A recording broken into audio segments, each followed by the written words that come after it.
Boa tarde, pessoal. E desculpa a demora. A gente teve uns probleminhas técnicos que o meu adaptador não funcionou.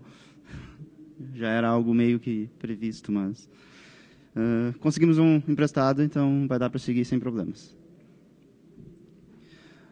Só antes de começar, eu queria ver, assim, por curiosidade, quem de vocês é programador? Não, acho que a grande maioria. Tá, que essa talk é focada em programação mesmo. Eu vou falar de Docker, que é uma ferramenta de deploy, de DevOps, mas focado mais em como usar ela como auxiliar no desenvolvimento de software. Durante a palestra a gente tem algumas imagens de baleinhas, vocês vão ver várias, mas não tem GIFs, então sinto muito aí se alguém esperava uma coisa mais animada. Antes de começar, o nome da talk é Docker para desenvolvedores preguiçosos.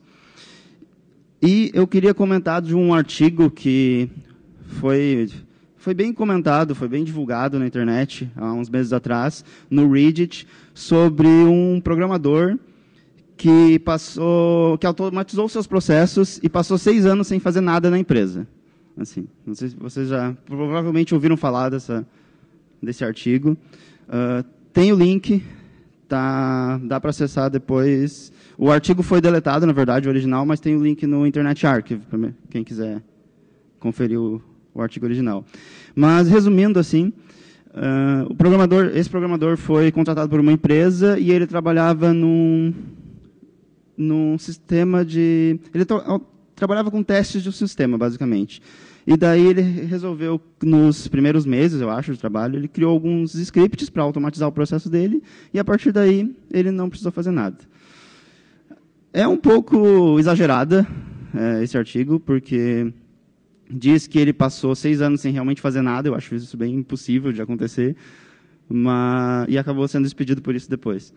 Mas eu queria comentar que é um caso bem interessante, que não dá para dizer que o cara é um mau programador, porque ele automatizou o seu processo. Isso é uma coisa que todo mundo que trabalha com programação, né, com desenvolvimento, tem que buscar.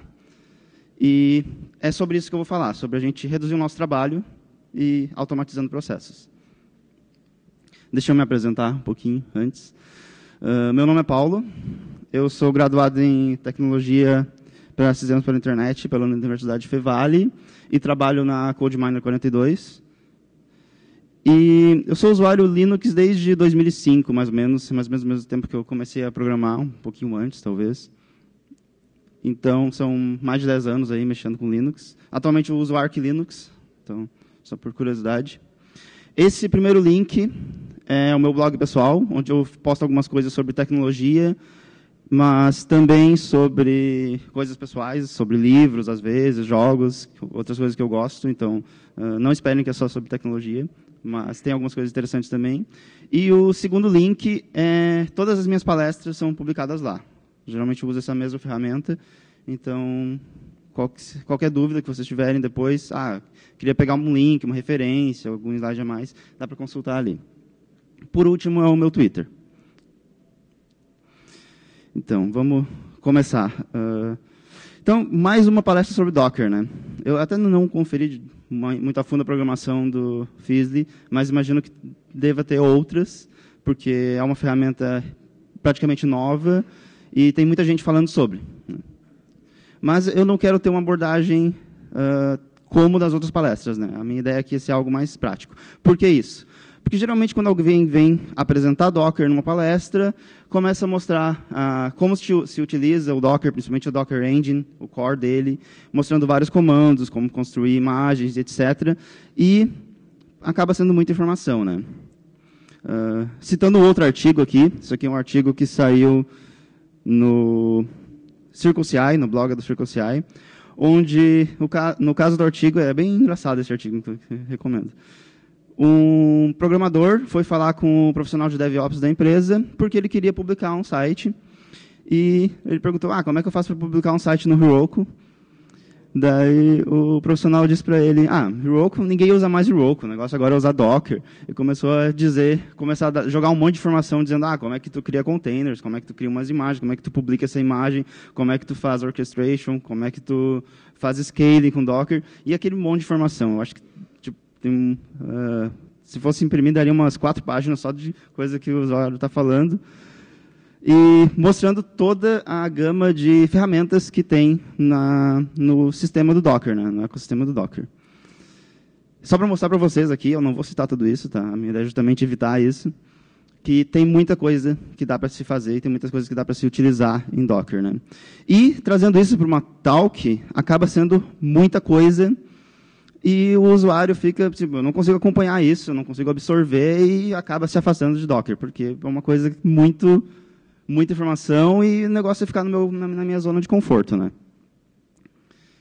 Então, para ser prático aqui, eu quero apresentar Docker para vocês de uma forma que seja fácil de entender, que seja fácil de utilizar, que funcione, né, que resolva os meus problemas e sem complicações. Simplesmente funciona. Por que isso, né? Porque, em resumo, o programador gosta de ficar nas suas zonas de conforto, o programador é preguiçoso por natureza. Então, para mim, começar a utilizar Docker no meu processo de desenvolvimento tem que ser mais fácil do que o que eu já faço hoje. Mas o que é Docker, né? Alguém conhece? Quem conhece Docker aí? Levanta a mão, por favor. Quem já conhece? Tá metade, mais ou menos. Então, vou dar uma introdução bem breve. Eu não quero me aprofundar muito nas questões técnicas. Só para dizer o que é Docker, né? Basicamente, esse aqui é o slogan do Docker no site principal.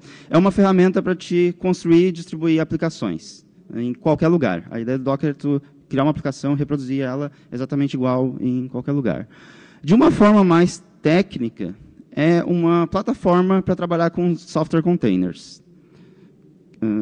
Quem conhece o Docker provavelmente já sabe o que são containers. Só vou dar uma explicada aqui para quem não conhece ainda.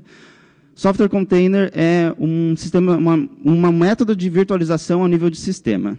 E uma forma mais vulgar, dá para a gente dizer que é virtualização sem a parte de emulação de hardware. O que, por exemplo, o VirtualBox, que a maioria deve conhecer, faz. O VirtualBox virtualiza o hardware para te poder rodar um sistema em cima. Com container, você não faz isso. Você virtualiza só o sistema em cima do kernel do próprio sistema operacional. Então, com isso, acaba sendo muito mais rápido, tu consome menos recursos da máquina e tu tem várias outras vantagens, assim. É muito mais rápido de subir também, tu não precisa reservar recursos, etc, etc. Recomendo se aprofundar um pouco mais, quem tiver interesse, principalmente DevOps, sobre trabalhar com containers, porque é bem interessante e é o que está sendo utilizado hoje na maioria dos provedores de serviços de internet, de nuvem, né? Focando mais em Docker, a gente tem duas terminologias, que é uma imagem e um container. O Docker separa... Existem outras ferramentas de containers, mas o Docker separa esses dois termos, e eu vou explicar basicamente que, assim, uma imagem é uma camada somente leitura, onde tu vai ter um kit de ferramentas para te executar um software. Um container é uma camada de escrita e leitura que tu vai executar em cima dessa imagem. Então, quando eu vou trabalhar com Docker, eu tenho acesso, ou eu posso criar imagens com o conjunto de software ou de bibliotecas que eu vou utilizar. Então, eu tenho imagens para PHP, imagens para banco de dados Postgres, MySQL, eu tenho para interpretadores, eu tenho para um monte de coisa. Então, resumindo, você deve estar pensando assim, então eu vou utilizar Docker no lugar de VirtualBox, é mais uma forma de virtualização. Não, na verdade não. Quando a gente trabalha com Docker, a gente não pensa em virtualização, a gente pensa em serviços. O Docker foi feito para te controlar e executar serviços. Tá. A partir daqui, eu vou dar alguns argumentos e falar algo de forma um pouco mais prática, uma linguagem um pouco mais prática, e para que vocês possam aplicar o que vocês aprenderem aqui. Então, o que a gente vai precisar? Não vamos precisar de todas aquelas ferramentas que eu mostrei antes. O que a gente vai precisar é da Docker Engine. Tem para baixar no site do Docker ou nos repositórios da sua distribuição Linux. Do Docker Compose, que é uma ferramenta para orchestration, vou falar um pouco melhor depois dele. E do Docker Hub. O Docker Hub é esse site, hub.docker.com, onde eu posso procurar as imagens. Eu não baixo por ele, eu apenas identifico as imagens, e em cada imagem tem instruções de como utilizar ela também. Dá para procurar por linha de comando, quem está acostumado também, mas eu prefiro sempre utilizar o Hub, porque ele lista as instruções de como utilizar a imagem, fica bem mais fácil. Para instalar o Docker, né? Como é que eu faço? Tem os links oficiais no site. Ele está disponível para Linux, para Mac e para Windows. Para o Arch Linux, que é a distro que eu estou utilizando, eu botei a linha aqui só para ilustrar, porque é a distro mais fácil de instalar hoje, porque no repositório Community ele tem sempre a última versão estável. Para o Ubuntu e Linux Mint, precisa adicionar um repositório extra para te conseguir pegar a última versão. E para outras distros eu não tenho certeza, mas eu acho que é mais ou menos o mesmo esquema também. Mas, em resumo, você consegue pegar a última versão estável para qualquer distro Linux sem muita dificuldade. Para usuários Mac e Windows, até a versão 1.7, a gente tinha o boot do Docker. Só para explicar o porquê, Docker funciona em cima do kernel Linux, né? Os containers funcionam em cima do kernel Linux, então você precisa do ambiente Linux. Em Mac e Windows, tu acaba precisando virtualizar esse ambiente Linux para poder trabalhar com Docker. Até o 1.7, essa virtualização era feita com o boot do Docker, que é uma imagem Linux bem reduzida só para rodar containers, e utilizava a VirtualBox. A partir do 1.8, foi criado o Docker Matching, que é uma ferramenta oficial do Docker, a partir daí, para te controlar máquinas virtuais para rodar containers. E tinha o Docker Toolbox, que facilitava porque ele instalava um conjunto de ferramentas, incluindo o Docker Matching. E ele ainda utilizava VirtualBox. Na prática, principalmente com o Docker Toolbox, dá para trabalhar muito bem com Docker, ele é bem estável, mas tem aquele probleminha de que ainda é uma máquina virtual, ainda roda em cima do VirtualBox, então a gente tem certo impacto em performance e recursos do sistema. A partir do 1.12, ainda está em beta, tá? Desde a versão RC2, foi lançado o Docker para Mac e Windows, né? Nativo daí. Que a grande diferença é que ele utiliza um hypervisor, né? Ele utiliza uma máquina virtual nativa do sistema, ao invés de utilizar o VirtualBox. Então, ele vai utilizar o Chive no Mac e o Hyper-V no Windows, né? Hoje a gente está na versão RC4 e até o final desse mês, eu não lembro que dia, mas a versão estável está sendo lançada até o final desse mês. Tem alguns colegas meus que utilizam Mac e eles já estão usando o Docker for Mac e está bem estável, assim, dá para utilizar de forma transparente, como se estivesse em Linux, até onde eu percebi. Pode ter alguns probleminhas, mas isso é coisa que eu acho que vão ser resolvidas em pouco tempo também. Mas se tu tiver imagens muito grandes, tu pode ter umas limitações de disco. Só para ilustrar, o Docker for Mac tem um utilitário de uma interface gráfica bem simplinha para te reiniciar ele, etc. E ele está integrado no shell do macOS X, né? Então, como é que a gente vai utilizar Docker aqui? A ideia é que gerenciar dependências para desenvolvimento, o foco da minha palestra vai ser basicamente essa. Eu estou desenvolvendo uma aplicação e eu tenho algumas dependências dessa aplicação, né? Essas dependências têm que ser fácil de eu gerenciar. Eu não posso perder tempo controlando banco de dados ou serviços que eu vou utilizar. Então, vamos considerar uma aplicação em potencial aqui. Por exemplo, uma aplicação em Ruby on Rails. Eu botei Ruby on Rails, mas poderia ser qualquer outra plataforma. Tá? Só botei Ruby on Rails porque eu estou mais acostumado atualmente. Então, nessa aplicação Ruby on Rails, eu tenho uma base de dados com Postgres, né?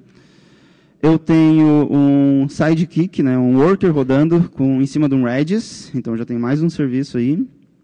E eu adicionei um Elasticsearch para ter uma busca otimizada na minha aplicação ou no meu site. Inclusive, esse é um setup bem comum que a gente tem na CodeMiner. Tem várias aplicações que a gente trabalha que funcionam dessa forma. O que eu tenho que me preocupar aqui? Se eu sou um programador, o que eu tenho que estar trabalhando constantemente? É só a primeira camada, né? Só a minha aplicação Ruby on Rails, que é onde está o meu código. Porque o resto é serviço, o resto é dependência da minha aplicação. Então, como eu disse, né, o resto é dependência da minha aplicação. Eu não preciso me preocupar muito com isso, eu posso facilmente apagar tudo e começar do zero de novo, sendo que meu código continua intacto. Então, a minha proposta aqui é basicamente fazer isto. Eu deixo na minha máquina, no meu ambiente de trabalho, a aplicação, o código-fonte, e o resto eu coloco em container. O resto eu coloco em serviços para me gerenciar com container que eu posso subir ou parar eles à vontade. A dica aqui que eu dou, que é basicamente assim que eu trabalho. Não instale na sua máquina o que você não vai precisar ativamente para o seu dia a dia de desenvolvimento. Isso inclui base de dados, compiladores, serviços de cache, alguns serviços de HTTP terceirizados, alguns interpretadores. Dependendo do caso, por exemplo, com o Ruby é bom ter instalado na máquina, porque tem alguns recursos para depuração, principalmente, que facilita. Mas, dependendo do interpretador, PHP, por exemplo, é uma coisa que tu já não precisa ter instalado na máquina. Pode deixar em container também. E etc. Né? Basicamente, não instala o que você não vai usar constantemente. Por que isso? Muitas vezes, algumas dessas dependências são difíceis de instalar. Só para ter uma ideia, no Debian instalar um Postgres é bem chato, porque além de instalar, tu tem que configurar os usuários dele, acessos. Eu acho isso um pé no saco. Ops. Às vezes tem restrições de versões. Por exemplo, eu estou trabalhando numa aplicação que depende do Postgres 9.0, mas para a minha distro Linux, para o meu sistema operacional, eu só tenho até o 8. Daí como é que eu vou instalar isso? Como é que eu vou instalar uma versão mais nova? Eu vou ter que baixar o fonte, compilar. Às vezes eu vou perder horas só para fazer isso. Né? Eu tenho, às vezes, um consumo de recursos que não precisaria, por estar gastando espaço de disco, botando alguns arquivos de configuração que eu não deveria estar me preocupando. O serviço, às vezes, fica rodando em background quando eu não estou usando, etc. Né? E, em resumo, o gasto de tempo que eu tenho para tudo isso. Então, como eu vou fazer isso? Né? Como eu vou terceirizar essa responsabilidade para o Docker? Basicamente, a gente vai utilizar aqui uma ferramenta que é o Docker Compose, que eu tinha listado antes que eu vou precisar. Né? O Docker Compose esse aqui é a explicação dele no site, é uma ferramenta para executar aplicações em múltiplos containers. Basicamente, o que ele faz é orchestration. Orchestration é quando eu pego vários serviços e subo dependentes e subo eles ao mesmo tempo e eles se comunicam entre si. Como é que eu faço isso com o Docker Compose? Essa é a melhor parte. É um arquivo, um único arquivo de texto. Um arquivo YAML, o Docker Compose YAML, onde eu defino os serviços que eu vou ter. Eu posso restringir redes para um serviço se comunicar com o outro e não se comunicar fora disso. Eu posso montar volumes da minha máquina host. Então, se eu tiver arquivos no meu computador que eu preciso disponibilizar para o serviço, é fácil de fazer isso também. Eu posso redirecionar portas para mim acessar um serviço web, por exemplo. E como é um único arquivo de texto, geralmente é bem pequeno, inclusive, eu posso e devo, inclusive, versionar ele junto com o meu código. Porque também é código. Né? Se a gente falar de DevOps aqui, a ideia é a gente controlar serviços e outras coisas como código. Só para ilustrar algumas formas de utilizar o Docker Compose, ele tem alguns comandos bem básicos. E, basicamente, esses são os principais que vocês vão utilizar. O up, start, stop e, mais a fundo, RM para remover, um PS para listar os meus serviços, ou os logs, se eu quiser um pouco mais de gerenciamento. Tá. A partir de agora, é uma parte mais prática.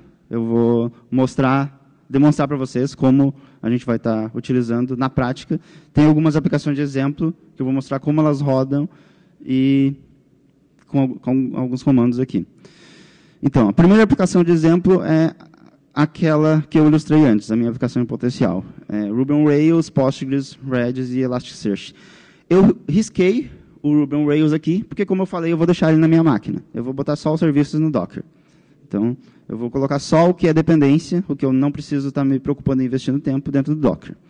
Para isso, eu escrevo esse arquivo, o Docker Compose, onde eu vou estar definindo meus serviços, o nome deles aqui é importante, definindo uma imagem que eu vou te dar nesses serviços. Lembra quando eu falei de imagens e containers? Aqui as imagens que eu pego lá no Docker Hub, que tem disponível para cada um. E eu vou estar redirecionando as portas. Uma vez que eu redirecionei as portas, eu posso utilizar ele como se fosse em localhost, normalmente. No Postgres, aqui, algumas imagens têm algumas instruções para te utilizar elas de uma forma melhor ou customizada. Por exemplo, na imagem do Postgres, eu posso passar um nome de banco de dados como variável de ambiente e ele vai criar esse banco quando eu subir o container. Por isso que é interessante vocês olharem no Docker Hub, que lá ele mostra como executar, como configurar, né, os teus containers utilizando a imagem. Só eu vou ter que sentar agora, porque eu vou abrir o terminal para mostrar para vocês como funciona.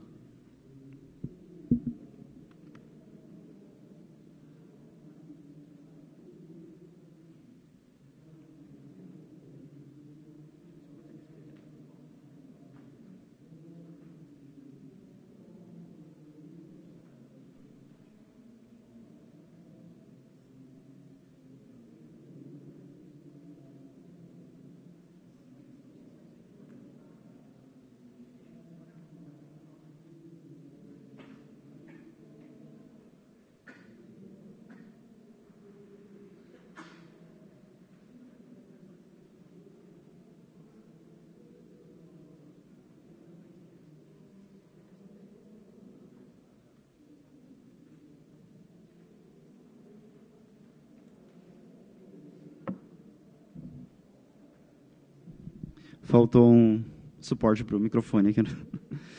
Então, esse aqui é o meu primeiro exemplo, onde eu tenho nada mais do que o meu Docker Compose. A ideia é que eu... Pode dar uma ajuda aí? Obrigado. Onde a ideia é que eu coloque esse arquivo dentro do meu... Está meio pequeno, né? Deixa eu ampliar. Melhor? Tá.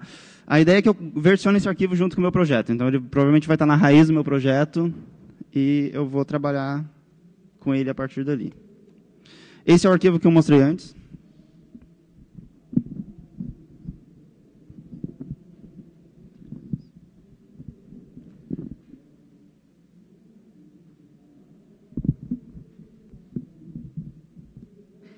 Alô? Agora sim. Então, esse é o arquivo que eu mostrei antes ali, só para mostrar para vocês. E, uma vez escrito esse arquivo, para mim iniciar esses serviços, eu só preciso rodar isso aqui. Ó.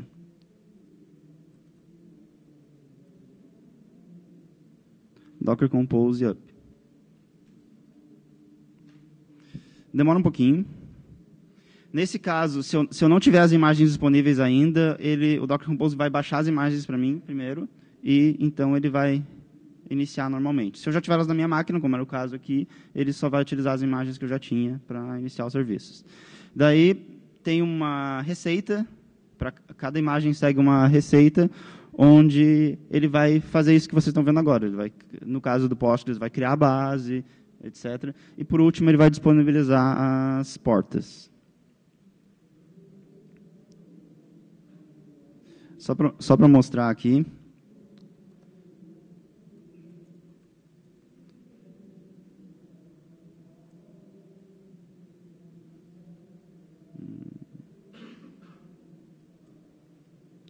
A imagem do Postgres utiliza o padrão de usuário e senha igual a... Não, é o usuário Postgres e sem senha. Aqui.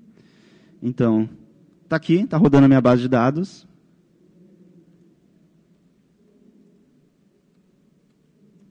Inclusive com a base que eu criei antes. Claro que não tem tabelas, né? Mas eu não tenho Postgres instalado na minha máquina e eu estou com o Postgres rodando em cima do container. O mesmo vale para os outros, né? Por exemplo, o Redis aqui. Qual é a porta?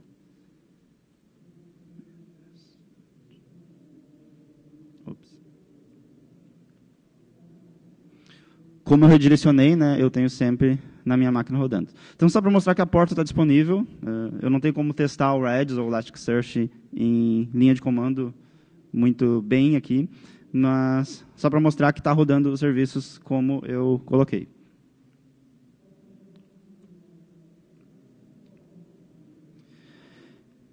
Aqui eu deixei em foreground, né? Daí eu só dar um Ctrl C para parar os serviços. Se eu quisesse rodar eles em background, era só eu passar o Ctrl D, como eu passei antes.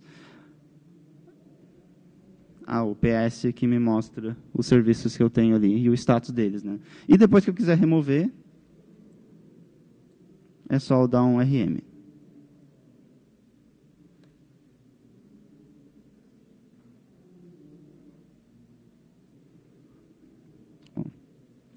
Pararam os serviços, agora eu já não consigo mais rodar, porque não tenho mais rodando nada nessa porta.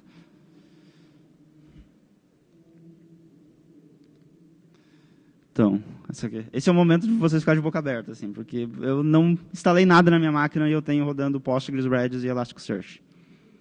Para a gente seguir, então, uma aplicação um pouco mais complicada, não tanto, na verdade, eu vou ter um site estático rodando com o Nginx.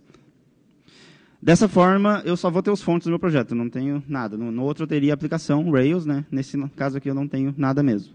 Então, a única coisa que eu vou ter é o meu Docker Compose com a imagem Nginx, onde eu vou estar mostrando o volume, eu vou estar montando o meu diretório local no diretório público do Nginx, e eu vou estar redirecionando a porta 80 do servidor para a 8080 da minha máquina.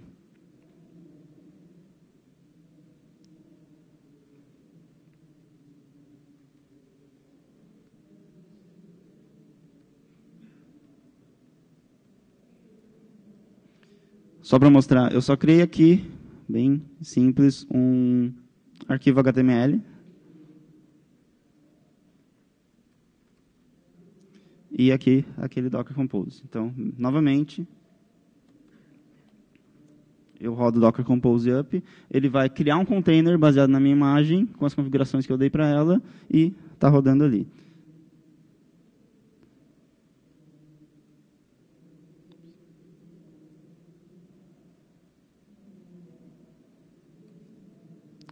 Está aqui o HTML que eu criei. Inclusive, eu tenho as respostas e requisições aqui no log do Nginx. Novamente, se eu der um stop, né, parei o serviço, não tem mais nada rodando nessa porta.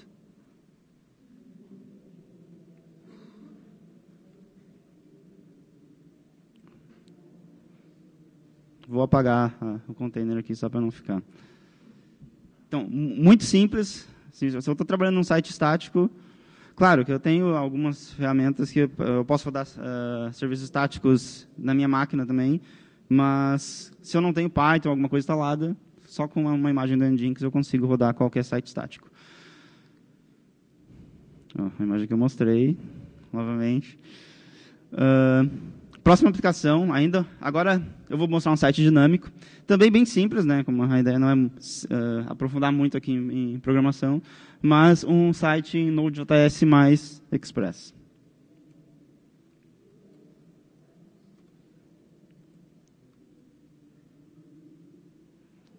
Nesse caso, deixa eu mostrar aqui o meu server. Só para mostrar, esse aqui é o meu server, ele só vai mostrar um Hello World, não tem nada muito complexo aqui. E no meu package.json eu só instalei, não sei se todo mundo conhece o Node, mas eu só botei como dependência Express, que é um servidor web. Tem uma coisa interessante aqui, que eu não vou conseguir mostrar para vocês porque eu estou sem internet, mas eu nem preciso ter o Node instalado na minha máquina. Eu só precisaria rodar o comando run aqui, passando o nome do container, e eu posso passar qualquer coisa para o Node do container, como, por exemplo, o npm install. Então, eu posso instalar todas as dependências sem ter o Node instalado na minha máquina. Só para mostrar aqui, eu vou dar um node-v no container, e ele vai me mostrar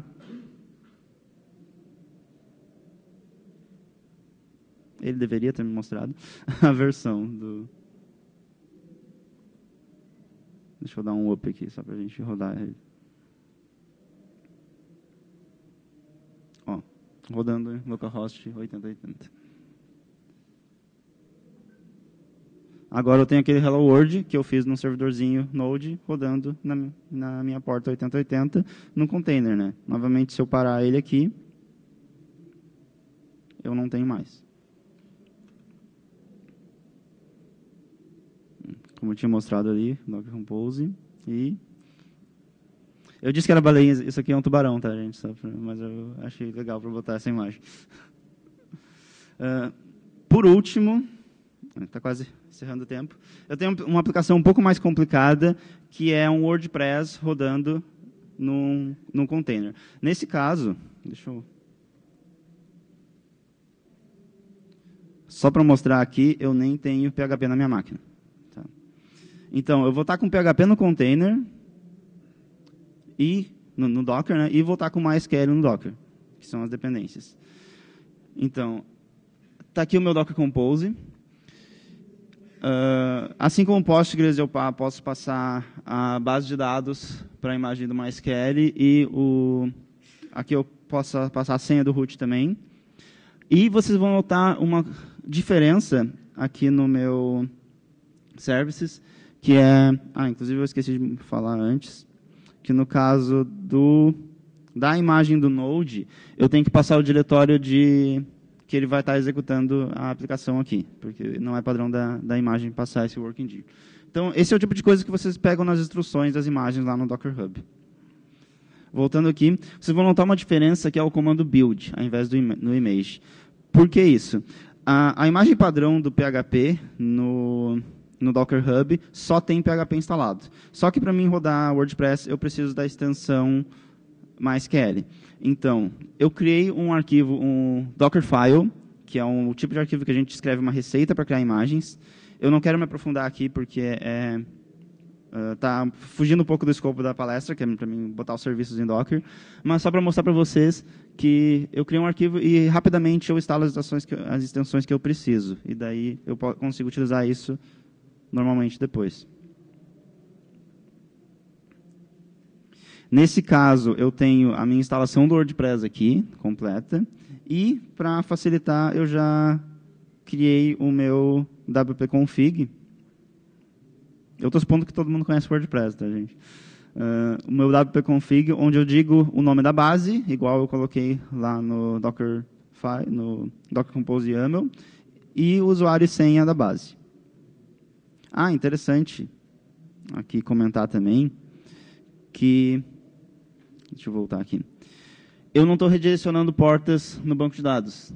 Eu estou redirecionando no meu server, no web, a porta 8080, mas no banco de dados eu não estou redirecionando porque tem uma rede interna onde eles vão se comunicar um com o outro.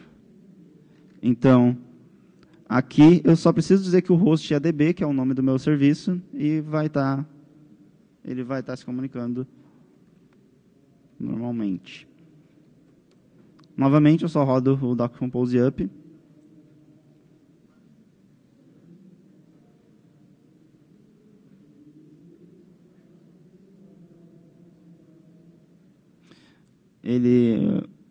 O MySQL demora um pouquinho. Deixa eu ver se já foi. Tá rodando. A imagem do MySQL demora um pouquinho porque ele cria a base de dados no diretório do zero. Mas isso é coisa... só no primeiro up que eu vou rodar que ele vai fazer isso. Depois que criado o container, eu vou utilizar sempre o mesmo. Então, meus dados são seguros, etc. Enquanto eu não dar o Docker Compose RM.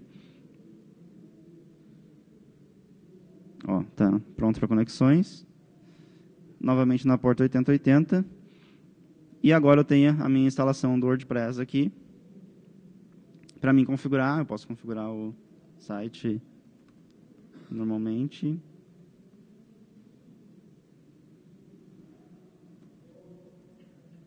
Esse é o meu e-mail.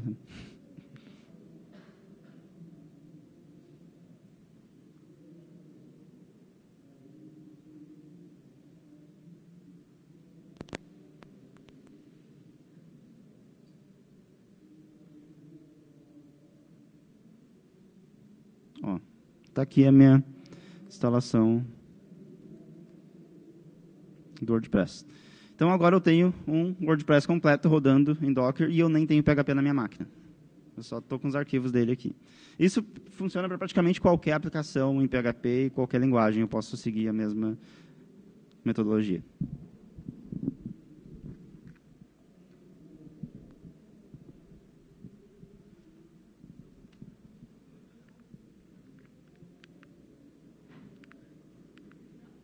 Ó, como eu mostrei ali. Esse é o fim da parte prática, então só vou concluir aqui. Espero que eu tenha passado bem a ideia aqui, que como a gente pode utilizar Docker para facilitar o desenvolvimento, basicamente eu me livrando de toda a preocupação de dependências do meu software, né? E de uma maneira fácil de gerenciar, fácil de instalar, e como é um arquivo, um Docker Compose que eu posso botar nos meus fontes, qualquer usuário do meu projeto pode ter exatamente o mesmo setup. E sem ficar instalando um monte de coisa no computador, no host, né? Isso é interessante quando, no meu caso, eu trabalho às vezes com vários projetos simultâneos e é um saco, porque às vezes tem dependências diferentes, daí eu vou ter que instalar umas 10, 20 bases de dados e outros serviços. Então, com Docker, eu não preciso mexer na minha máquina. Basicamente, é isso. Perguntas? Dá tempo? Dá, né? Acho que tem uns 2 minutinhos ainda.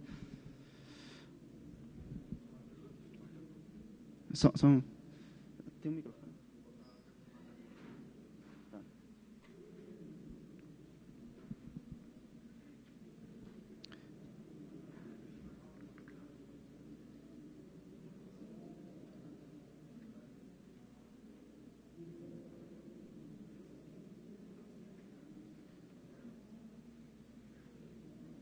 Então, eu vou dar preferência, não sei se é o mesmo, mas... é possível fazer uma configuração para Docker Composer onde eu possa facilmente alterar sobre versões diferentes de um mesmo serviço. Por exemplo, HTTP mais PHP 5, HTTP mais PHP 7. Sim. Como eu defino... Quem foi que perguntou essa? Só para mim olhar para a pessoa. Tá. Como eu defino lá nos meus serviços, onde eu boto a imagem PHP... eu posso passar qual a versão do PHP para ela, e daí eu posso ter, por exemplo, 2 serviços, um para o PHP 7 e um para o PHP 5, e daí eu só preciso subir o serviço que eu quiser. No meu caso do WordPress aqui, eu basicamente duplicaria aquela linha do serviço web, e daí eu subo só o web PHP 7, por exemplo, quando eu quiser testar com o PHP 7, depois eu derrubo ele, eu dou um stop no serviço e subo do PHP 5. Assim. Inclusive, eu posso subir os 2 juntos, eu só tenho que cuidar para não conflitar as portas, por exemplo. Mas é bem tranquilo de fazer isso. Respondida? Tem outra? Não? Então, aqui, que tinha perguntado. Vai vir mais uma.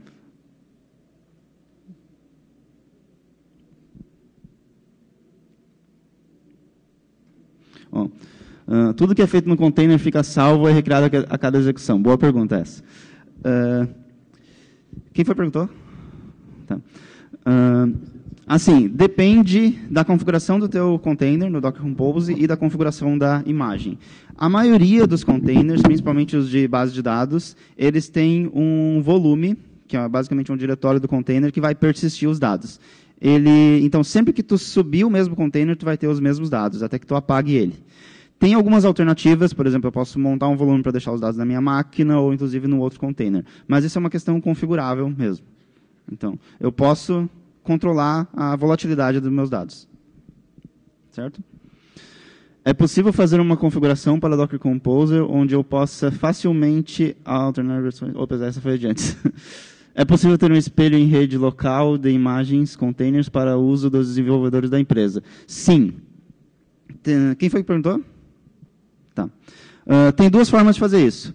A que eu acho mais fácil é criar um Dockerfile. Eu não quis me aprofundar porque tem bastante peculiaridades, mas só para dizer, o Dockerfile é uma receita para criar imagens. Então, eu posso ter um ou mais Dockerfiles e colocar no meu projeto, e cada usuário vai reproduzir exatamente o mesmo ambiente. No projeto que eu estou trabalhando atualmente, a gente tem, eu acho que 5 Dockerfiles, de 5 imagens diferentes, que daí cada usuário vai criar sempre que utilizar um Docker Compose Up. Na primeira vez, ele vai criar as imagens e configurar elas como necessário. A outra forma seria eu publicar as imagens. Assim como tem as imagens no Docker Hub, eu posso criar uma imagem e publicar também no Docker Hub. E seria pública, nesse caso, qualquer um poderia baixar ela. Ou eu posso... no próprio Docker Hub tem serviços privados, que daí é pago, onde eu posso ter uma imagem só para a minha equipe e ninguém mais vai ter acesso. Certo?